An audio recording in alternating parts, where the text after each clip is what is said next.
After working fly in, fly out of the iron mines in Western Australia, I got a job out at Macraes, New Zealand's biggest gold mine. The Macraes mine is tucked away in a remote part of central Otago and is New Zealand's only Australian scale mine.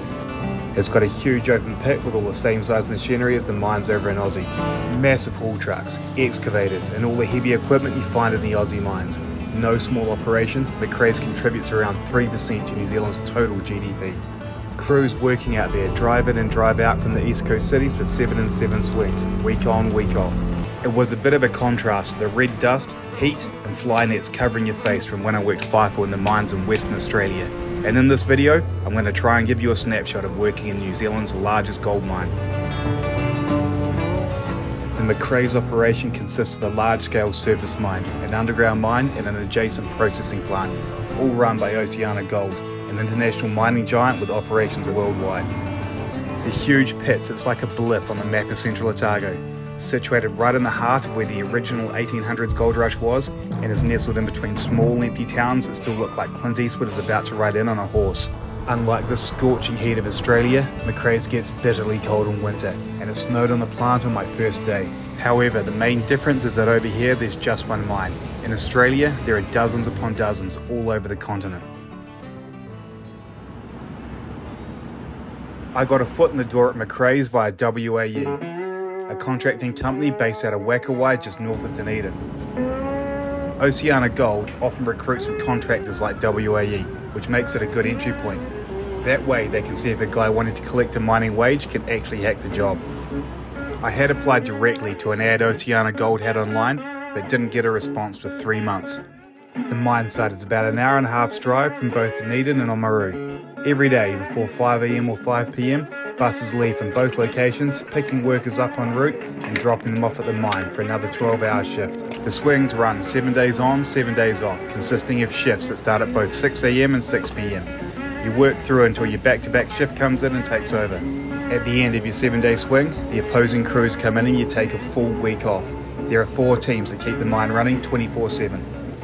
Although remote, the mine is close enough to population centres that there are no camps and miners' dongas close by.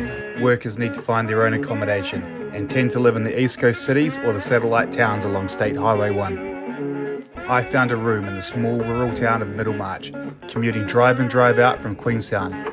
From Middlemarch, I carpooled with another guy going that way into the mine each shift.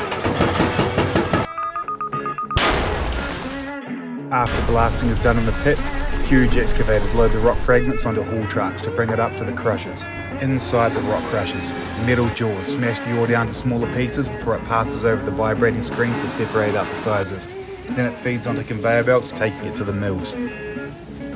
The mills are like giant rotating tumble dryers loaded with media, basically hundreds of cannonballs, which fly around the side and pulverize the ore down to a fine dust. Water then gets added, and a muddy mix of slurry comes out the other end. The slurry gets pumped up to the cyclones at the top of the plant, which spin at incredible speeds, creating a centrifugal force which pushes the heavier gold out. The remaining slurry is then pumped into the flotation tanks and mixed with frothing reagents, which creates a layer of foam bubbles. This foam contains the gold particles, which are skimmed off. Carbon and leach is the next process used to extract the gold from the froth concentrate. As the slurry is pumped around the plant, some of it spills over and the floor underneath shines gold in the afternoon sun. When you have a closer look, the glinting gold particles are visible to the naked eye. The electricity usage of all this equipment at Macraes consumes around 1/3 of Otago's total electricity supply, and high tension lines run from the hydro dams directly to the mine. The ore getting mined here out of the gold-bearing quartz is a medium grade and bears around 2.5 grams of gold per tonne. To put that into perspective, the Kalgoorlie mine in Western Australia mines ore with over 7 grams per tonne, and the tailings that they discard still contain more gold than what's being mined here at Macraes. That stands as testament to how good Gold is at what they do, of pulling gold out of rock. Once extraction is complete, the refined gold goes up to the highly secure gold room where a furnace heats it to over 1,000 degrees and turns it into a molten liquid. The molten gold is poured into molds and cooled. Macraes produces about 1 gold bar per day with a value of around $1 million, depending on current gold prices. Out in the pit and underground, there are various roles driving the different machinery. However, the blasting is carried out by specialised blasting contractors. In the plant, different operators specialise in different processes of gold extraction. The reagents mixing operator dons a protective suit and a respirator to measure and mix the cyanide, copper sulfate and Civex into the different tanks. The crusher operator runs a crusher and basically spends all day unblocking the damn thing when it gets jammed. The mills operator oversees the belts feeding the sag mills which grind the crushed ore down to a fine powder. The floats operator run the flotation cells which separate the gold from the slurry. The CIL operator runs the leaching tanks processes of carbon and leach which extract the gold with cyanide. Basic jobs in the plant like a reagents operator start at around 80k a year, then climb up to around 140k as you move through the different plant operator roles and into supervision. Generally speaking, jobs in the plant are more secure than jobs in the pit. When the price of gold dips, the company will first cut back on digging and feed the plant from stockpiles of ore. The best part about working out here is the amount of time you get off.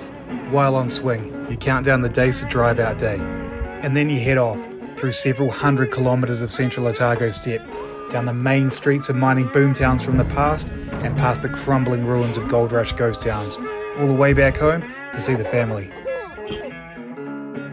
The week on, week off swing rotation sets you up with enough time and cash to do all the epic missions you've always wanted to do on your time off. You can finally tick off all those epic trips that you always had planned but never seemed to have the time for. Climbing Mount Aspiring, pack rafting down the Hollywood River, or a whole week snowboarding. Some of the guys I met working out there loved it.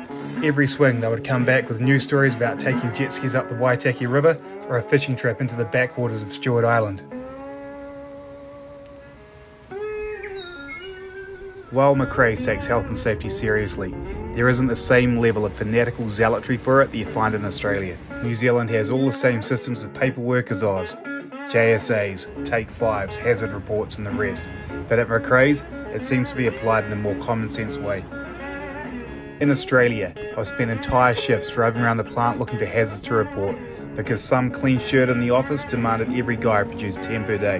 When FMG's Christmas Creek site was getting built in WA, I drove out there from Newman to drop off a load of scaffolding. When I arrived, I had to wait at the gatehouse to be escorted on site by health and safety vehicles with flashing lights, one in front, one behind. Then to leave the vehicle, an officer would have to accompany my every movement, as though at any moment there's going to be a reportable accident. And that's after filling out the mountains of paperwork. Nothing gets done. The job is filling out health and safety forms.